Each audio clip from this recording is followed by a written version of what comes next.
You ever get that feeling in your gut that tells you something ain't right?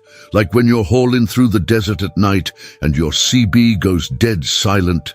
That's how it started that October night in '70, somewhere between Needles and Barstow on the old Mother Road. Name's Michael Brown. Been driving rigs for 22 years, and I thought I'd seen everything Route 66 had to throw at a man. Hell, I'd hauled everything from cattle to classified military equipment. But what happened that night? Well, it changed everything I thought I knew about this world. I was running a load of medical supplies from Chicago to Los Angeles. Nothing special, just another milk run in my '68 Peterbilt. The Beast, I called her. Chrome stacks gleaming under the desert moon, that sweet cat diesel purring like a mountain lion. I'd left Flagstaff around sunset, planning to push through to Barstow before catching some shut-eye. The temperature gauge was reading normal, fuel was good, and I had a thermos full of black coffee, strong enough to wake the dead. Coma was fading in and out on the radio, playing Credence between bursts of static. Everything was copacetic until I hit that stretch of highway about 40 miles east of Barstow. That's when I saw her. At first, I thought my eyes were playing tricks. You know how it is when you've been staring at blacktop for hours. Sometimes shadows dance where there ain't nothing but sand and scrub. But as my headlights swept around the curve, there she was, standing right in the middle of my lane, like she'd been waiting for me specifically. I hit the air brakes hard, feeling 18 wheels fighting physics. The Beast groaned and hissed, cargo shifting in the trailer. My coffee went flying, painting the dashboard brown. When we finally stopped, she was maybe 10 feet from my bumper and she hadn't moved an inch. Now, I've picked up my share of hitchhikers over the years. It's an unwritten rule among us gear jammers. You help folks when you can. But this was different. This woman wasn't hitchhiking. She was just standing there, wearing a long black dress that looked like it belonged in a funeral parlor, not on a desert highway. Her hair was dark as oil, hanging straight down past her waist. But it was her eyes that made my blood run cold. Even from inside the cab, I could see them reflecting my headlights like a coyote's. Not natural, not right. My hand went to the Colt 45 I kept under my seat. 22 years on the road teaches you to be ready for anything, hijackers, crazies, you name it. But she didn't look dangerous. She looked lost, or maybe found. It's hard to explain. I sat there for maybe 30 seconds, engine idling, trying to make sense of it. The smart play was to shift into gear and go around her, leave her for whatever desert spirits put her there. But then she raised her hand, not waving, just holding it up like she was taking an oath, and I found myself reaching for the door handle. "Don't do it, Michael." That's what my brain was screaming. But my hands weren't listening. The desert air hit me like a slap when I climbed down. October nights in the Mojave are colder than a well digger's ass, and I'd been cozy in my heated cab. I could smell creosote and that peculiar dusty scent that only exists in places where rain is a stranger. "Ma'am?" I called out, keeping my distance. "You okay? Your car break down?" She tilted her head slightly, like a bird studying a worm. When she spoke, her voice was soft but carried clear across the distance between us. "Michael Brown, I've been waiting for you." My hand instinctively moved toward the pistol in my waistband. How the hell did she know my name? I hadn't told nobody about this run except my dispatcher, and Big Eddie wasn't the type to flap his gums. "Lady, I think you got me confused with someone else," I said, though we both knew I was lying. "Why don't you tell me what you're doing out here in the middle of nowhere?" She took a step forward, and I swear the temperature dropped another 10 degrees. "I need you to take something to Los Angeles. 3 lives depend on it." "Look, I don't know what game you're playing, but Sarah, Emma, and little James," she interrupted, "ages 32, 8, and 6. They'll die tomorrow at 11:47 a.m. unless you help me." The names hit me like a sledgehammer. Sarah was my ex-wife's name, Emma and James. Those were the names we'd picked out for kids we never had. Coincidence? In my line of work, you learn real quick that coincidences are about as common as honest politicians. "Who are you?" My voice came out rougher than I intended. She reached into the folds of her dress and pulled out a small wooden box, about the size of a cigarette pack. The wood was dark, almost black, with symbols carved into it that hurt to look at directly. "My name is Lillian Crow, and I'm running out of time." She held the box out to me. "This needs to be at St. Joseph's Hospital in Los Angeles before noon tomorrow. Room 237. Give it to no one else but Dr. Marcus Webb." I didn't move to take it. "Why me? Why not drive it yourself?" For the first time, she smiled. It was the saddest damn thing I'd ever seen. "Because I can't leave this spot. I've been here since 1953, waiting for the right person. Waiting for you." Now, I'd heard plenty of ghost stories in truck stops from Amarillo to Flagstaff. Every stretch of the Mother Road had its tales.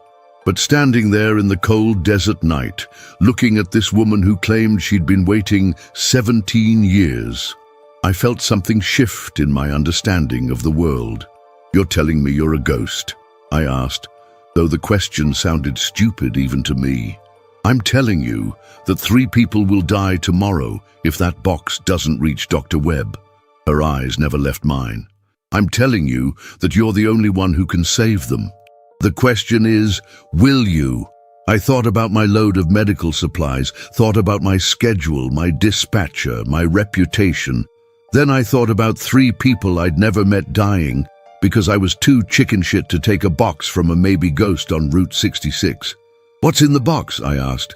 "The cure for what's killing them. A formula that was stolen from Dr. Webb 17 years ago. The night I died trying to get it back." The wind picked up, sending tumbleweeds skittering across the highway like frightened animals. In the distance, a coyote howled, or maybe it was something else. Out here in the desert, you could never be sure. I looked back at the beast, engine still rumbling, headlights cutting through the darkness. The smart play was still to get back in that cab and forget this ever happened. But there was something in her eyes, a desperation that went beyond death, beyond whatever kept her anchored to this spot. "How do I know you're telling the truth?" I asked. She stepped closer, and this time, I didn't back away. When she was near enough that I could see the stars through her body, through her body, she whispered, "Because, Michael, you've carried the guilt of not saving someone before. I can see it wrapped around you like chains. This is your chance to break them." My throat went dry.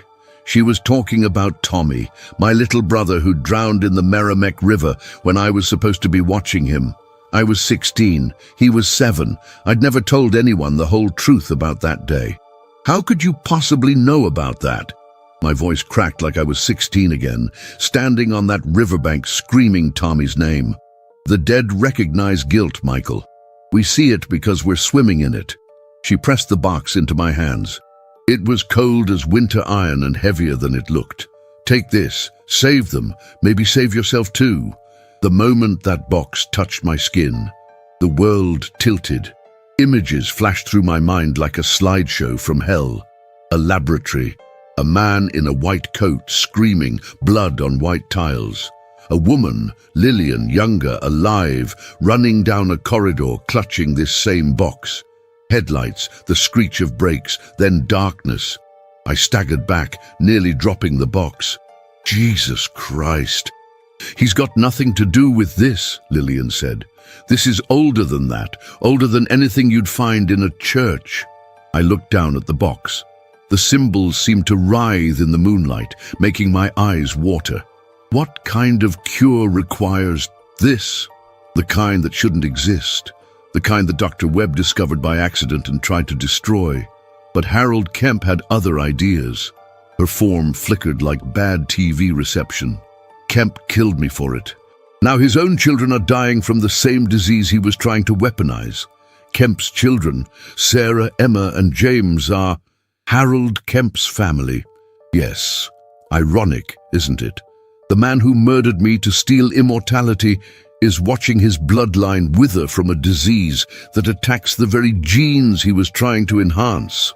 I felt the weight of the box in my hands, the weight of the decision. 3 kids who had nothing to do with their father's sins were going to die. But taking this box meant getting involved in something that had already killed at least one person. "Why should I trust you?" I asked. For all I know, this is some kind of setup. Maybe you're working with hijackers.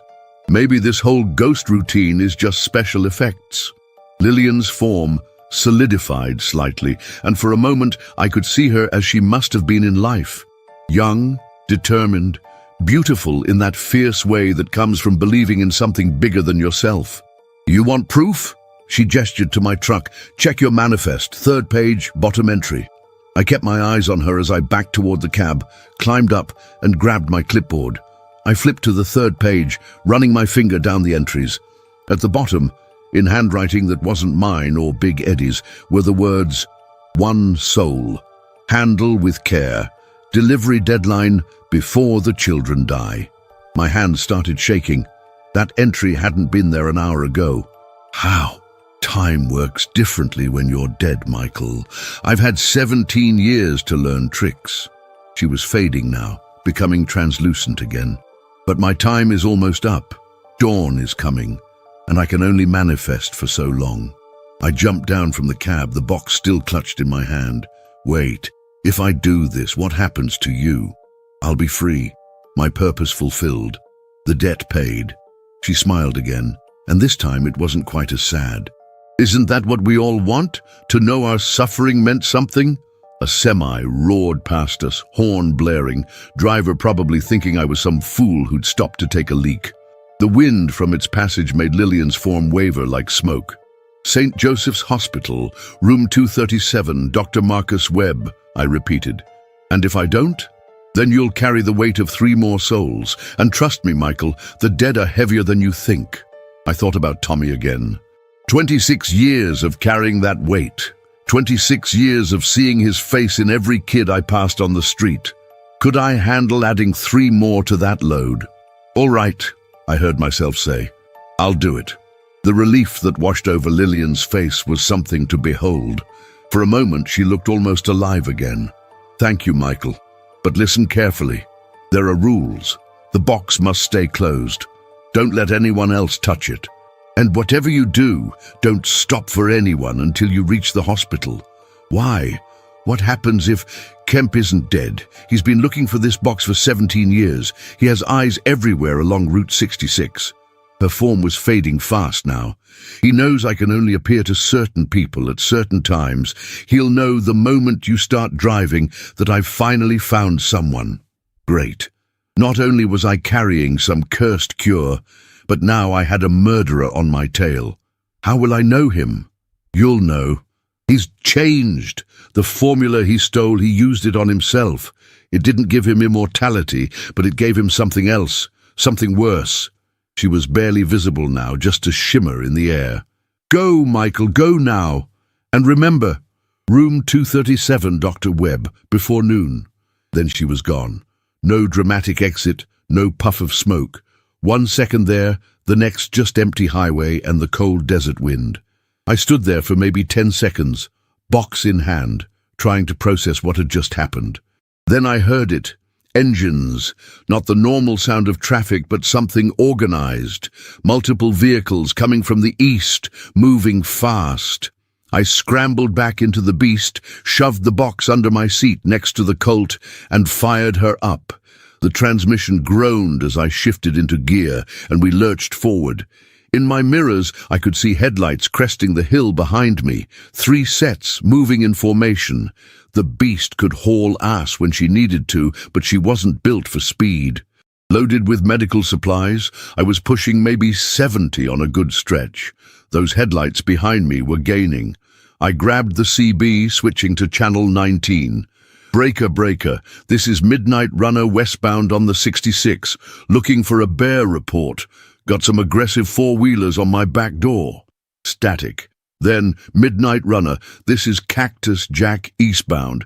Ain't seen no bears, but I did see 3 black Lincolns heading your way like their asses were on fire. You pissed somebody off, driver?" "Something like that, Cactus Jack. Appreciate the intel." I pushed harder, watching the temperature gauge climb. The headlights were maybe a mile back now. In the pre-dawn darkness, they looked like the eyes of some massive predator. That's when things got weird. Well, weirder. The radio started picking up a transmission that shouldn't have been there. Not CB chatter, not AM or FM. It was a voice, speaking in a language I didn't recognize. But somehow I understood it anyway. It was calling my name, promising things, money, power, peace from the guilt. All I had to do was pull over, hand over the box, walk away. Michael Brown. The voice switched to English, coming through clear as day. This is Harold Kemp. You're carrying something that belongs to me. I keyed the mic. Like hell it does. You don't understand what you're involved in, Mr. Brown. That woman, that ghost, she's not what she seems. She's using you. Funny thing about that, Kemp, I'd rather trust a dead woman than a live murderer. The laughter that came through the speaker made my skin crawl. It wasn't quite human anymore. Murder? Is that what she told you? I was trying to save humanity. The formula in that box could have eliminated disease, extended life, made us more than we are. Yeah, how's that working out for your kids? Silence. Then, you son of a bitch. The headlight surged forward. Whatever Kemp was driving, it had power to spare. The gap closed to half a mile, then a quarter. I could make out the shapes now. 3 black Lincolns, just like Cactus Jack had said. They were spreading out, trying to box me in. I'd been in tight spots before, but nothing like this. The speedometer was pushing 85, about as fast as I dared push a loaded rig on this stretch of road. The beast was starting to shake, and I could smell hot brakes from riding them through the curves. The lead Lincoln pulled alongside my trailer, trying to get up next to my cab. I jerked the wheel left, forcing him to back off or get crushed. 18 wheels versus 4. Physics was on my side, but they had speed and numbers. You can't outrun us, Brown. Kemp's voice crackled through the CB. Pull over now, and I might let you live. Kiss my ass, Kemp. Your kids are dying because of your greed. I ain't letting you finish what you started. The second Lincoln came up on my right, passenger window down. I saw the gun before the muzzle flash. The bullet punched through my door, missing my ribs by inches. The beast swerved as I ducked, tires screaming. That's when I remembered something. This stretch of 66 had a runaway truck ramp about 2 miles ahead. A crazy idea formed in my head, the kind that either makes you a hero or a corpse. I grabbed the CB with one hand while fighting the wheel with the other. Breaker, breaker, any westbound hammer-down truckers near mile marker 47? This is Midnight Runner, and I got a full-grown bear problem. Could use some help from my brothers. Static. Then voices. Beautiful, blessed voices.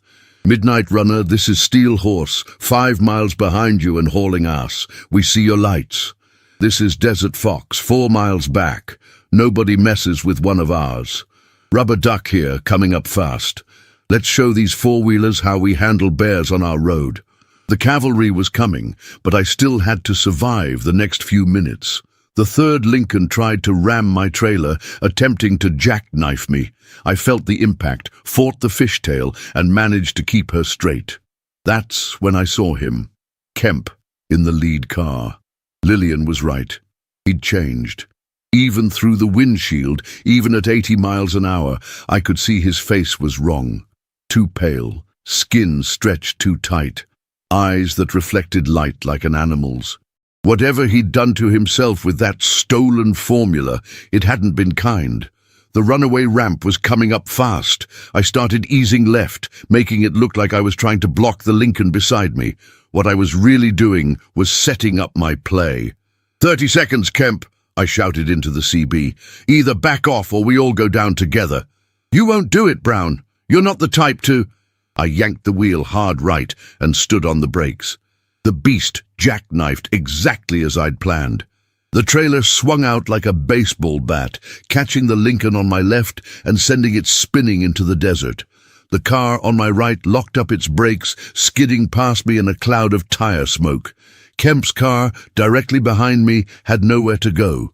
I fought the wheel, using every trick I'd learned in 22 years to control the slide. We hit the runaway ramp sideways, gravel exploding around us like shrapnel. The beast groaned and tilted, and for one heart-stopping moment I thought we were going over. Then the gravel did its job. We ground to a halt in a cloud of dust and diesel smoke. The trailer twisted at a crazy angle but still upright. Kemp's Lincoln hadn't been so lucky. He'd tried to follow me onto the ramp but hit it wrong.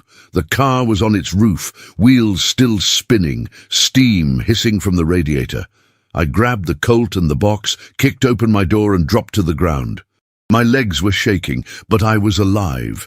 Behind me I could hear the beautiful sound of air horns. My brother truckers were almost here. I approached Kemp's overturned Lincoln with the Colt raised, the box tucked under my left arm. The driver's door was crushed, but I could see movement inside. Then Kemp kicked out the rear window and crawled out, glass crunching under his hands. When he stood up, I got my first good look at what 17 years of stolen science had done to him. His skin had a greyish tint like old newspaper. His fingers were too long, joints bending in ways that made my stomach turn. But it was his eyes that were the worst, black as oil, with no whites showing. "Give me the box, Brown." His voice was different in person, like two people talking at once. "You don't know what it really is." "I know it'll save your kids," I said, keeping the gun trained on him. "That's all I need to know." He laughed and blood trickled from his mouth. "Save them. That formula is what's killing them. It's in their blood because it's in mine. Every child I might have had, every grandchild, they're all cursed because I was fool enough to inject myself with Webb's poison." The sound of approaching trucks grew louder. Headlights swept across us as Steel Horse, Desert Fox, and Rubber Duck pulled up, forming a protective semicircle with their rigs. Kemp glanced at them, then back at me. "The box doesn't contain a cure, Brown. It contains the antidote to stop the formula from spreading. Webb created a monster, then created a way to kill it. Lillian died trying to destroy both. I've spent 17 years trying to find a way to stabilize what's in my veins, to make it safe for my children." I thought about Lillian's words, about the images I'd seen when I touched the box. She said you murdered her. I tried to stop her from destroying the only hope my bloodline had. She drove off the road running from me. His two long fingers flexed, but she hid the antidote first, hid it so well that even dying couldn't make her tell me where. The sun was starting to rise, painting the desert in shades of red and gold. I could feel time running out. It was past 5 a.m., and I still had hours to drive to reach LA by noon. "Your kids are dying now," I said. "Whatever you've been trying for 17 years ain't working. Because I need both parts." Kemp took a step forward, and I saw my trucker brothers tense. The formula and the antidote together. Webb split them apart, made them useless alone. That's what Lillian never understood. She thought she was saving the world by keeping them separated. Instead, she condemned my children to die. I looked down at the box, its symbol seeming to pulse in the growing light. 3 kids who didn't ask for any of this. A father who'd turned himself into a monster, trying to play God. A dead woman who'd spent 17 years waiting for someone to finish her mission. "How do I know you're telling the truth?" I asked. Kemp pulled out a wallet, hands shaking. He showed me a photograph, 3 kids, normal-looking, smiling. Then he showed me another, recent. The same kids, but thin, pale, their eyes hollow. "Because I'm out of time. They're out of time. Please." I made my decision. "Get in my truck," I said. "We're going to LA together. You try anything, my brothers here will turn you into roadkill. We get to the hospital. Webb can decide what's true." Kemp nodded, hope flickering in those oil-black eyes. The ride to LA was the longest 7 hours of my life. Kemp sat in my passenger seat, the box between us, neither of us speaking much. My convoy of truckers stayed with us the whole way, guardian angels with 18 wheels. We made it to St. Joseph's at 11:43 a.m., 4 minutes to spare. Doctor Webb was waiting in room 237, older than I'd expected, tired-looking. When he saw Kemp, his face went white. When he saw the box, he nearly collapsed. My God, after all these years. I'll never forget what happened next. Webb took the box, opened it with hands that knew every symbol, and pulled out a vial of clear liquid. Then he turned to Kemp. "The children are already here. I've been treating them, trying to slow the progression. This," he held up the vial, "this will save them." "But Harold, you know what it means for you." Kemp nodded. I've known for 17 years. Do it. The cure that saved those kids killed their father. Not immediately. It took 3 days. 3 days where I stayed in that hospital, watching a monster become a man again just in time to die. He thanked me at the end, said Lillian had chosen well. I never saw Lillian again, but sometimes, driving the lonely stretches of Route 66, I feel like she's riding shotgun. Peaceful now. Free. Those kids grew up normal, healthy. They don't know the full story, and that's probably for the best. Some truths are too heavy for the young. Me?